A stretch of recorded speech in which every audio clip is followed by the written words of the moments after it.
విజయలక్ష్మి గారు నమస్కారం అండి. నమస్కారం శ్రీలక్ష్మి గారు. విజయలక్ష్మి గారు, అందరూ అండపిండ బ్రహ్మాండము అంటారు.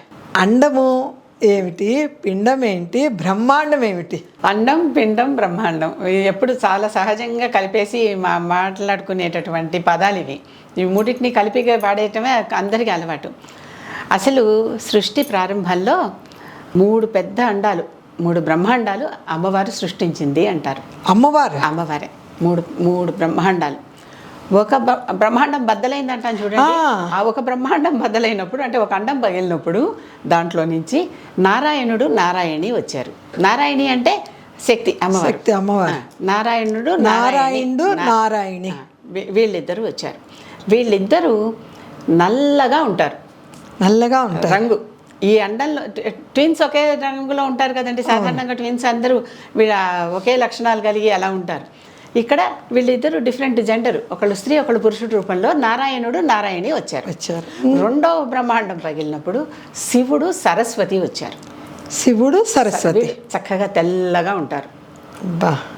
ఆయన్ని గౌరవర్ణంతో ఉంటాడు శివుడు. మనం నీలంగా వర్ణించేస్తూ ఉంటారు. నీలం ఆయన కంఠం ఒకటే, అది విషం మింగటం వలన. అంతేగాని నీలం ఆయన కంఠం ఒకటే, మన తెల్లగా ఉంటాడు శివుడు. ఈ సరస్వతి వీళ్ళిద్దరు ఒకదాని నుంచి వచ్చారు. మూడో అండం పగిలినప్పుడు దాని నుంచి బ్రహ్మ లక్ష్మి వచ్చారు. వాళ్ళు కొంచెం ఎర్రగా ఉంటారు.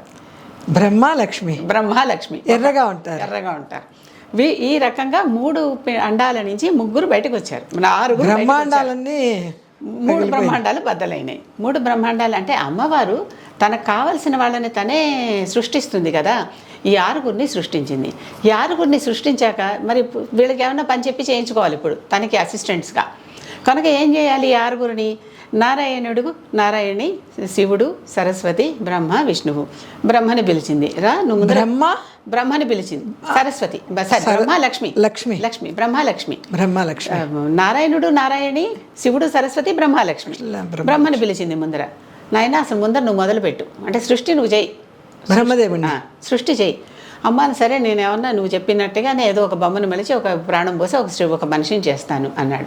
సరే వెంటనే సరస్వతిని పిలిచి, మనిషిని చేస్తే సరిపోలేదు కదా, ఈ మనిషికి కాస్త బుద్ధి జ్ఞానం లేవాలి, లేకపోతే ఎట్లా బతుకుతాడు?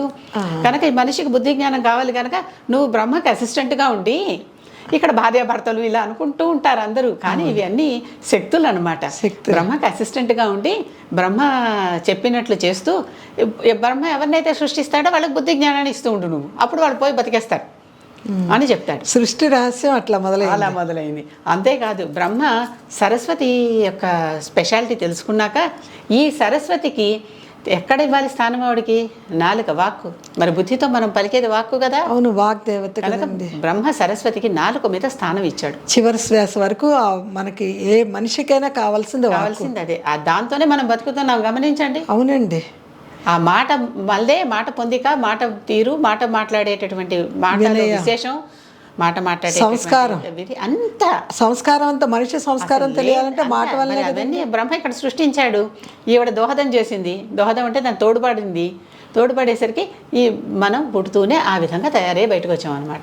బ్రహ్మ సరస్వతి లేదే పూర్తి కాడు. ఊరికే బొమ్మను చేసి అక్కడ పెట్టేసి బతుకుపో అంటే ఏం బతుకుతుంది? అది దానికి బుద్ధి జ్ఞానం ఉండాలి కదా. అది ఇచ్చింది సరస్వతి. కనుక ఈ 2 కలిపితే పూర్తిగా ఒక సంపూర్ణమైనటువంటి వ్యక్తి బయటకు వస్తున్నాడు. ఇది బ్రహ్మ సరస్వతి. రెండోసారి విష్ణువుని పిలిచి నారాయణుడు పిలిచి, నువ్వు ఈ వచ్చిన వాళ్ళందరూ ఉన్నారుగా, వీళ్ళందరూ హాయిగా బతికేలాగా చూడు, వీళ్ళందరికీ ఎటువంటి ఇబ్బందులు లేకుండా ఉండేలాగా చూడు. ఓకే చూస్తా, కానీ చూడటానికి వాళ్ళు బతకాలంటే డబ్బు ఉండాలిగా. మనం అన్నం వండుకుని తినాలన్నా, వ్యవసాయం చేయాలన్నా, వంట చేయాలన్నా, ఏం చేయాలన్నా డబ్బు కావాలిగా. కనుక లక్ష్మిని పిలిచి, నువ్వు ఈయనకి సహచరిగా ఉండు, ఈయన పక్కనుండు, ఈయనకి ఏం చెప్తే అది చేస్తూ ఉండు, ఏం చెప్తే అది చేస్తూ ఎవరినైతే ఈయన రక్షిస్తూ ఉంటాడో వాళ్ళకి కావాల్సిన ధన సహాయం కానీ అన్ని సంపదలు, స్త్రీ అంటే చాలా అర్థం చెప్పుకున్నాం కదా, ఆ స్త్రీ అంతా నువ్వు సమకూరుస్తూ ఉండు అని లక్ష్మిని ఈయనకిచ్చింది.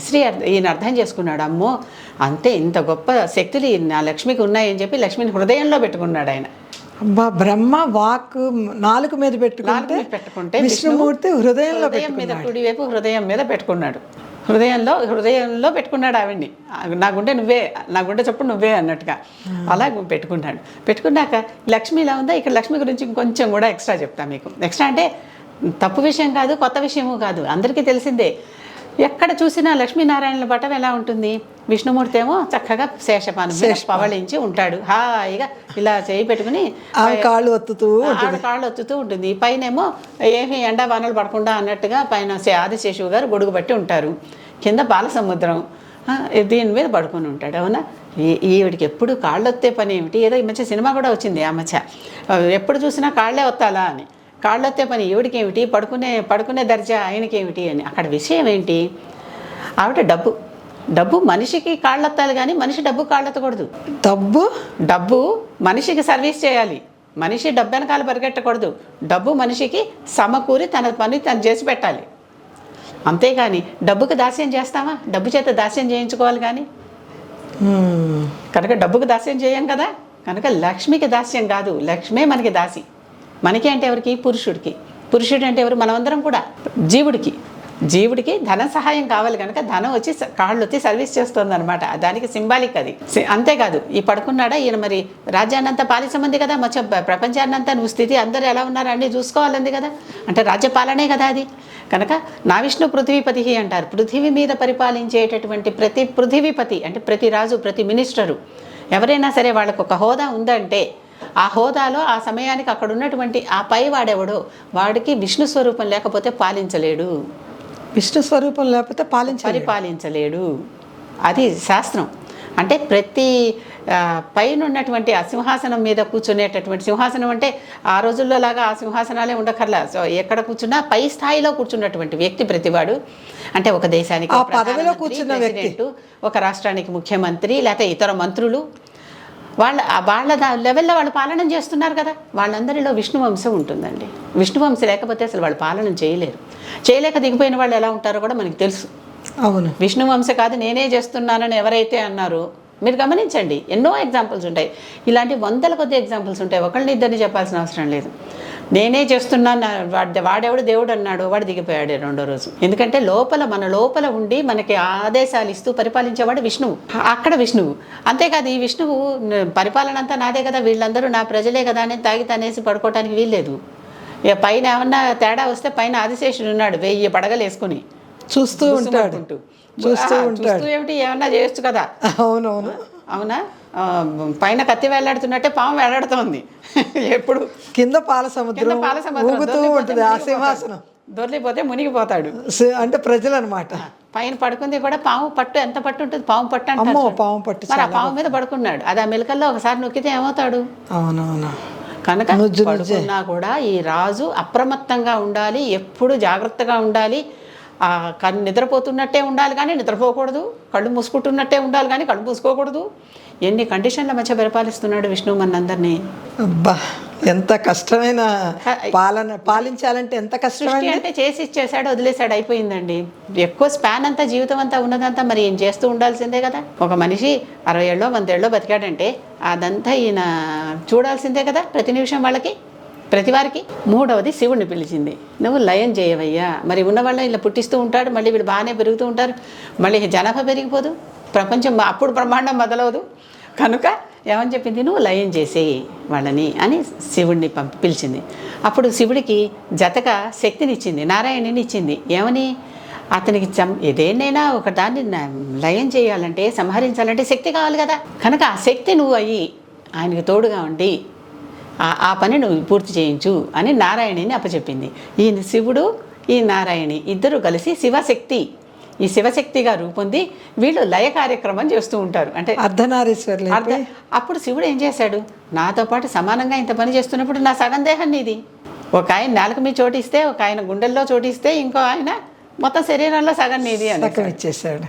కనుక ఇద్దరు కలిస్తే శివశక్తి అయ్యారు, అర్ధనారీశ్వర తత్వం అయింది. ఈ మధ్యనే ఒక పాట విన్నాను, చాలా బాగుంది. అమ్మయ్య దొరికావా అర్ధనారీశ్వరుడా, విడివిడిగా వెతికాను ఒకటయ్యే కలిశారా అని అంటుందన్నమాట ఆ పాటలో. అంటే అర్ధనారీశ్వరుని విడివిడిగా వెతికితే దొరకరు, ఇద్దరు కలిసి ఒకటిగానే దొరుకుతారు ఎప్పుడు. అటువంటి శక్తి వీళ్ళు. మరి బ్రహ్మాండంలో ఎలాంటి శక్తులు వచ్చాయో చూడండి. అండాల నుంచి 3 అండాల నుంచి 6 వస్తే అమ్మవారు జతపరిచి మన సృష్టి స్థితి లయ పోర్ట్ఫోలియోలు ఇచ్చి ఈ రకంగా చేసింది. అంతేకాదు దాంట్లోనే దేవి భాగవతంలోనే ఏమంటే భగవద్గీతలో కూడా చెప్తారు ఇది. అసలు ఈ సృష్టిలో పుట్టేవన్నీ 4 రకాల జీవులు, ఇంకా 5వ రకం లేదు. మొట్టమొదటిది జరాయుజం. జరాయుజం అంటే మనం గర్భంలో ఉన్నప్పుడు ఒక రకమైన మావి ఏర్పడి ఆ మాయ మధ్యలోంచి శిశువు పెరుగుతుంది. ఆ మాయ లోపల పెరిగేటటువంటి శిశువు ఏదైనా సరే, ఏ ప్రాణైనా సరే, ఆ ఆవు కూడా అలాగే వస్తుంది. మీరు గమనించి చూడండి, ఆవులు గేదెలు కూడా ఒక సంచి లాంటి దాంట్లో నుంచి పిల్లలు బయటకు వస్తారు. మనిషి కూడా అంతే. వాళ్ళు జరాయుజాలు అంటే ఆ రూపంలో పుట్టడం ఒక పుట్టుక, మావిలో నుంచి పుట్టడం. మావి మాయ అంటూ ఉంటారు, దానిలో నుంచి పుట్టడం ఒక పుట్టుక, జరాయుజాలు వాళ్ళు. ఇంకోటి అండజాలు. అండజాలు అంటే అండం నుంచి పుట్టేవాళ్ళు. ఈ పక్షులు, పావులు ఇవన్నీ ఉన్నాయి కదా మనకి తెలుసు. గుడ్డు, బల్లులు, సరీసృపాలు కూడా అన్నీ అలాంటివే కదా. కనుక గుడ్డు పెడతారు, ఆ గుడ్డు నుంచి పుడతాయి, అవి అండజాలు. మూడోది స్వేదజాలు. స్వేదజాలు అంటే చెమట వస్తుంది, మనిషి శరీరానికి చెమట పడుతుంది. చెమట పట్టినప్పుడు వాటిల్లో నుంచి కొన్ని క్రిములు బయటకు వస్తాయి. పేళ్ళు, నల్లులు ఇలాంటివి ఉన్నాయి చూడండి. అవునండి, మన డస్ట్ మైట్స్ అంటూ అనేస్తూ ఉంటాం మనం వాటిని. అందుకనే ఎట్లా వస్తాయో తెలియదు, వచ్చేస్తాయి. వాటికి ఏం విత్తనాలు వేయటాలు అలాంటివి ఏమి ఉండవు, అవి వచ్చేస్తాయి. ఇవి స్వేదజాలు, స్వేదం నుంచి పుట్టిన జీవులు. స్వేదం నుంచి పుట్టిన జీవులు, చెమట నుంచి. 4వది ఉద్బీజం. ఉద్బీజం అంటే భూమి నుంచి పుట్టినటువంటివి. భూమి నుంచి చెట్లు, మొక్కలు ఇవన్నీ వస్తున్నాయి, మనకి కనిపిస్తూనే ఉన్నాయి కదా. మాత్రమే పుడతాయి, అవి ఇంకెక్కడ పెట్టినా పుట్టగవు. ఆధారం అంతా అంతే. చిన్న చిన్న క్రిమి కీటకాలు కూడా కొన్ని భూమిలో నుంచి వస్తాయి. అవునండి, అవి కూడా ఇలాంటివే. ఇవన్నీ ఉద్బీజాలు. ఈ 4 రకాలుగా తప్ప 5వ రకంగా జీవం పుట్టడం లేదు ఈ మొత్తం ప్రపంచంలో. ఈ 4 రకాల జీవాలే. ఇప్పుడు మన జీవాల గురించి చెప్పుకుంటున్నాం కనుక, మన ప్రాణాల గురించి చెప్పుకుంటున్నాం కనుక, ఈ 4 రకాల జీవాలే ఉన్నాయని భగవద్గీత చెప్తుంది. అసలు నిజంగానే కొన్ని వింటుంటే అన్ని విషయాలు వీళ్ళే చెప్పిస్తున్నారు, ఇక్కడే ఉన్నాయి, అసలు ఇంకో గ్రంథం చదవటం ఎందుకు అనిపిస్తుంది. అందుకే ఏకాగ్రతగా ఒక్క గ్రంథం చదివినా చాలు. ఏకాగ్రతగా ఒక్క గ్రంథం చదివినా అన్నీ దాంట్లోనే వస్తాయి. ఎలా ఉండాలి, ఏం చేయాలి, ఎలా బతకాలి, ఏది ఎలా వచ్చింది, ఏది ఎందుకు జరుగుతోంది, ఇప్పుడు నా కర్తవ్యం ఏమిటి, అన్నీ దాంట్లోనే వచ్చేస్తాయి. ఏది చదివినా సరే, రామాయణం చదవండి, భారతం చదవండి, భాగవతం చదవండి, భగవద్గీత చదవండి, బ్రహ్మసూత్రాలు చదవండి, వేదాలు చదవండి, ఉపనిషత్తులు చదవండి, ఒక్కటి చదవండి. అంటే ఇన్ని చదవటానికి ఒక జీవితం చాలదు అనుకుంటే ఒక్కటి చదవండి. ఒక్కటి కూడా చదవలేనంటే నేనేం చేయలేను. వాళ్ళకి నమస్కారం. అది చాలా బాగా వివరించారండి. మనం మనిషిగా పుట్టినందుకు ఒక్కటైనా చదివినా చాలండి, చాలు. ఒక్కటి చదివినా చాలు, మనకి ఈ జన్మనిచ్చినందుకు ధన్యం అయిపోతాం. అవును, అసలు ఈ జన్మ సరైన సాఫల్యం.